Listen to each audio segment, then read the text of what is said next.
I'm not sure if everybody knows or not. Probably, maybe you do or maybe you don't. But this is my daughter Cheryl, and she's in from Thailand.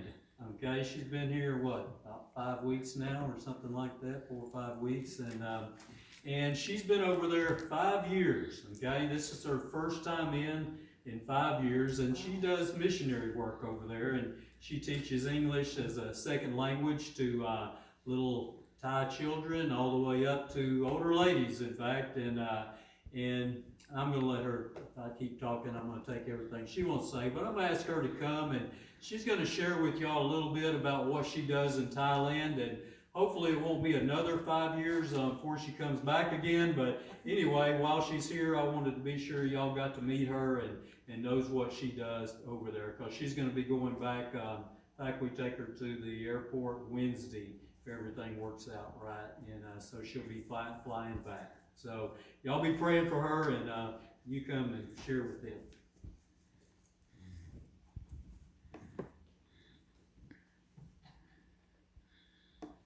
สวัสดีค่ะ My name is Cheryl ฉันชื่อ Cheryl อยู่ที่เมืองไทย5 ปีครึ่ง I've been in Thailand for 5.5 years. And in that time, I have studied and learned the language. I've learned to speak, read, and write, so I get by pretty well.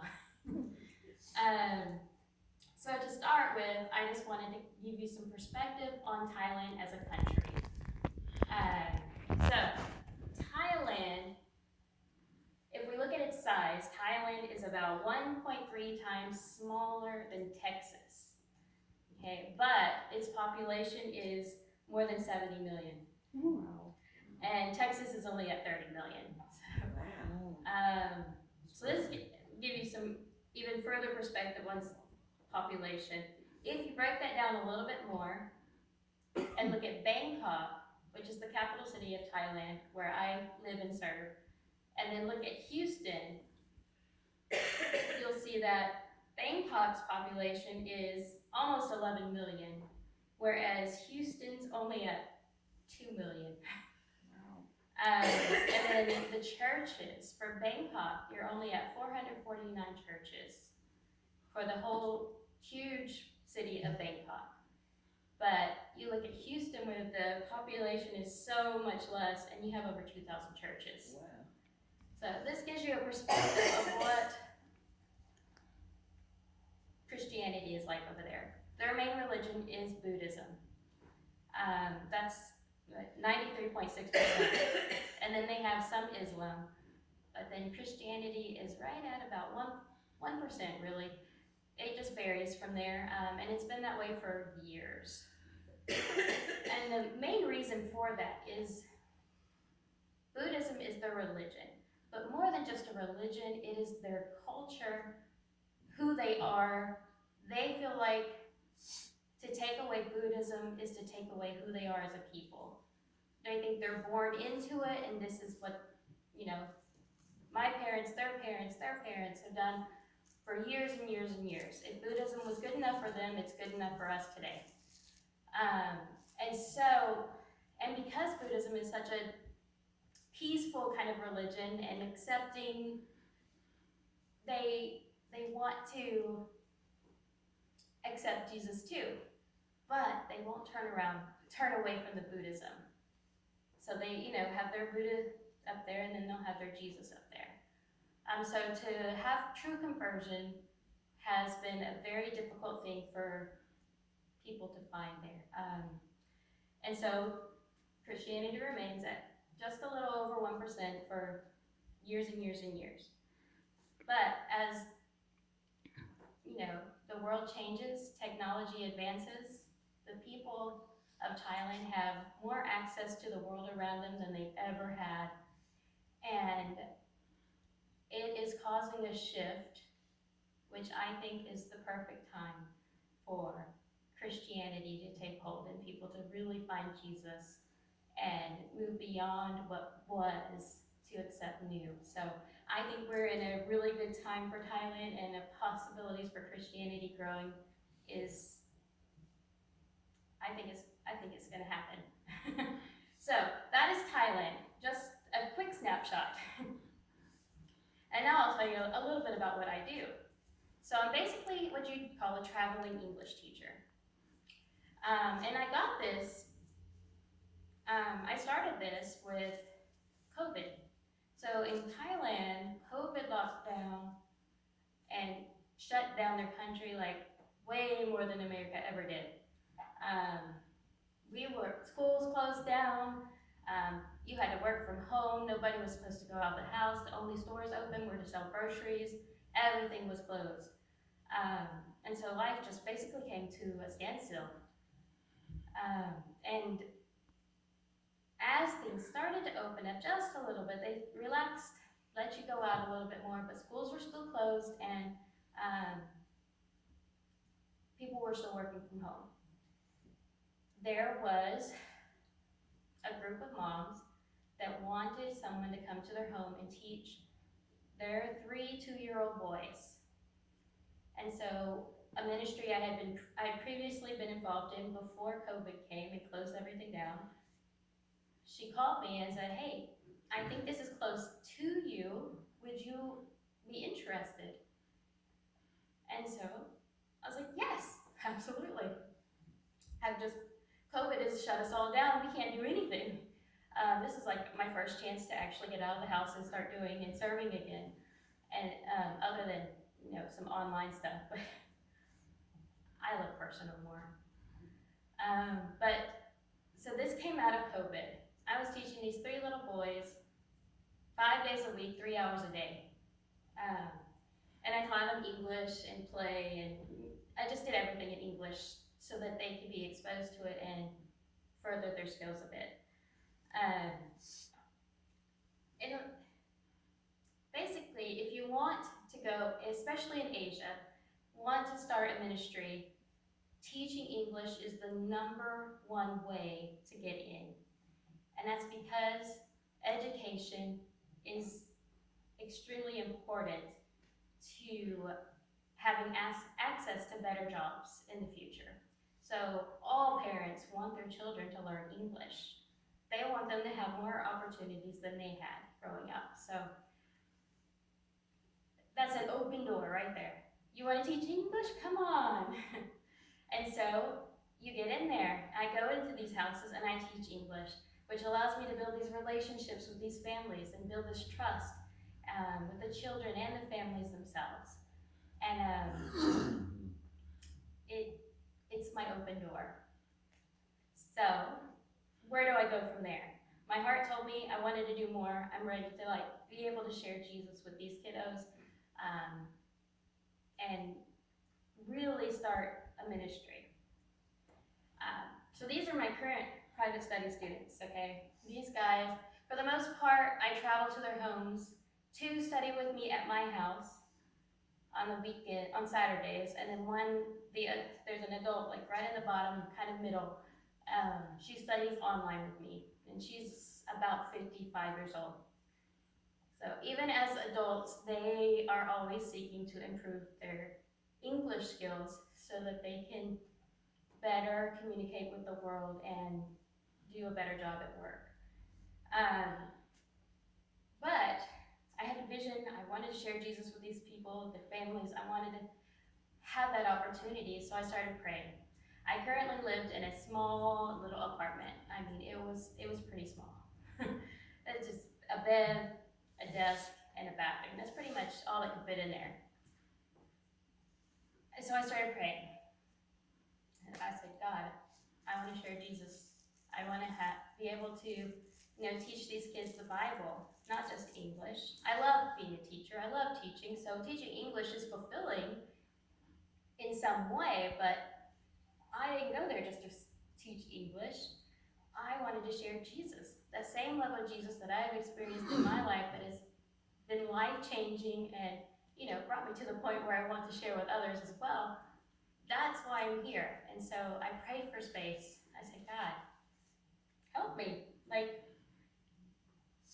I'm a foreigner living in another country. I don't even know where to begin looking for a space to teach at an affordable affordable price. And so, it was shortly after I started praying that a house right across the street from where I was living came up for rent. And the rent was cheaper than the rent and utilities I was paying at this tiny little apartment that I was living in. And I was like, okay, this is it. This is God's open door. I mean, this family has been renting this house for over 10 years, and they just all of a sudden picked up and left, leaving that house available for rent at a very cheap price. I was like, yes, God, thank you. Let's do this. And so I moved in, and I was like, all right, it's a nice size, it's a very long space, and downstairs is open. All the way, there's a bathroom, and then in the very back is a kitchen. I was like, this is a perfect space for teaching children. And then I just, do all my living upstairs. Not a problem. And so I sent out the very first invite. I was like, I'm going to have a free Bible camp. And I sent it out to my current student list, which, remember, started at 3, but at this point was all the way up to 12 students I was teaching. So I invited the ones that were already independent, because I do start at the age of 2. But I started at the age of 3 up until my 9-year-old, inviting them. And my Thai roommate said, no one's going to bring their child all the way over here and leave them for you to teach them Bible. It's just not going to happen. Don't get your hopes up. I was like, well, it's fine. I'm putting it out there, and I'll continue to put it out there. If it happens, it happens. If I have to wait longer, I'll wait longer. I'll continue to build up those relationships until they trust me. But within an hour of sending out that message to those parents, my camp was fully booked. Wow. I was only going to accept 5. I sent it out to 6 children, and I received 5 reservations within that first hour. And so I was like, all right, God provided the space, now He's providing the students. The parents trust me. These camps are 5 hours, and they're going to trust me enough to come and drop their child off and stay there with me. That was amazing, and that first camp was like probably the highlight of my time in Thailand.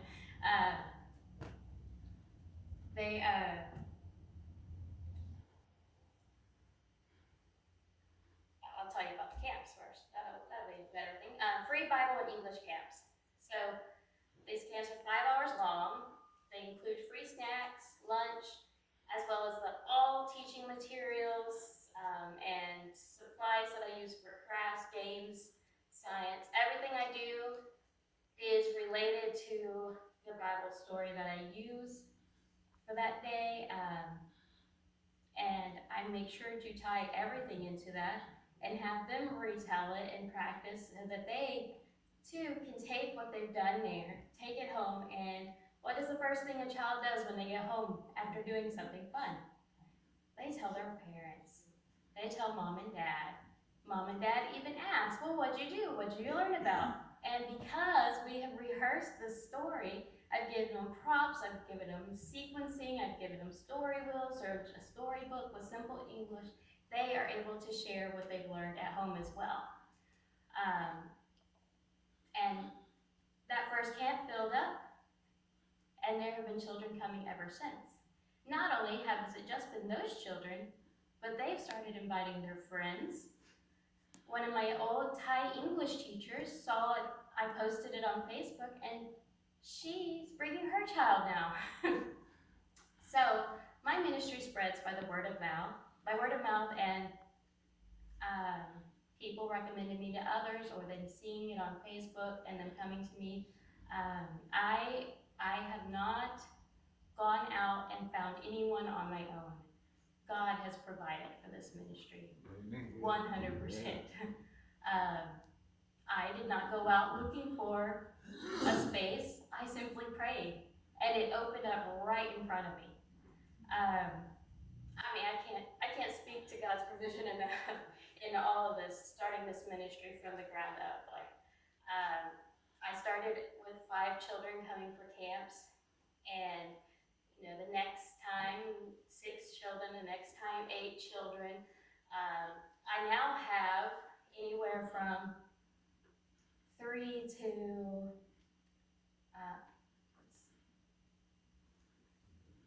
about 3 to 10 kids that come to camps. And so it's growing. It's growing. Just over these past few months, they have started inviting their friends and such. And the kids are so interested in the Bible stories. They're like, wow, really? They ask these questions, like, well, what does that mean? Well, why? And during the first camp itself, you can see in this picture, her name is Lauren, and she is now 7. She was 6 at this camp. I was teaching them the simple song that Jesus loves me. I mean, we've done the Easter story. We talked about why Jesus died on the cross. We were talking about the love of Jesus, so we learned Jesus loves me. And after we finished singing it, she asked, does Jesus really love me? I was like, yes, this is why I'm here, so they can know that same love of Jesus that I've come to know. So this is the best part of my ministry by far, is seeing these children eager to learn about Bible. So that gives me what's next. As this ministry continues to grow, I have vision for the future, which I believe is a God vision. There is a slum-like, low-income area in my neighborhood where I see the children playing in the streets after school every day. And my vision is to start an after-school program at my home for these children to come and learn English, as well as starting a second camp, Bible camp for them to learn about Jesus as well. Now these children will not have an English foundation, so it will be starting from the beginning. I will have to use a lot more Thai, and I will have to teach in Thai, teach the Bible in Thai as well. So it is a big step forward, but that's where I feel God is leading me. And that's super exciting to see that God is providing vision for me to grow, and I already have the space. And so now it's just a matter of taking action, finding funding to support that growth, and moving forward. And so that's my goal this year, is to start this after-school program for these children. I would love it if, there were so many that I had to divide it and do one group on Monday, Wednesday, one group on Tuesday, Thursday. And even if I had to do 2 more Bible camps to divide that group into a small enough group that they really understand things. So that's my vision for the future. And with that being said, I do all of this through the support of friends, family, churches, communities that believe in my calling as well. So I do have methods that you can use to do that. I am currently living at half of what my budget is, so things are pretty tight. But like I said, your support enables me to continue with my ministry in Thailand, to continue moving forward and growing as I see the need surrounding me and more ways to reach out. I'm able to provide all teaching materials, do all kinds of crafts, feed them at the camps. We usually do cooking lessons, which they absolutely love being involved in. And so majority of the money I have, I usually use on my kids in my ministry. I will have some little handouts in the back after church. You can feel free to pick up one. It just tells about my ministry, a little bit about my ministry in Thailand, and then there are some QR codes for different ways you could donate if you are interested. So I have an organization that people can donate through, And then I have direct methods if you, just a matter of transferring money. So, and also I will have, what is it, newsletter. So if you'd like to keep in touch with me, if you'd like to hear about what I'm doing in ministry, you can sign up for that in the back. You can do email, you can do address, you can do both. Sometimes I might send out something in the mail, but majority of my regular communication would be through an email. And so, that is my ministry in Thailand. That is where my heart is. My trip was a month and a half, and I feel like it was a month and a half too long because I had to leave all those little guys with nobody to take my place. So, thank you for allowing me to come here and share with you today. I'm very excited to meet you and see where my dad is now serving as pastor. So, thank you. Thank you.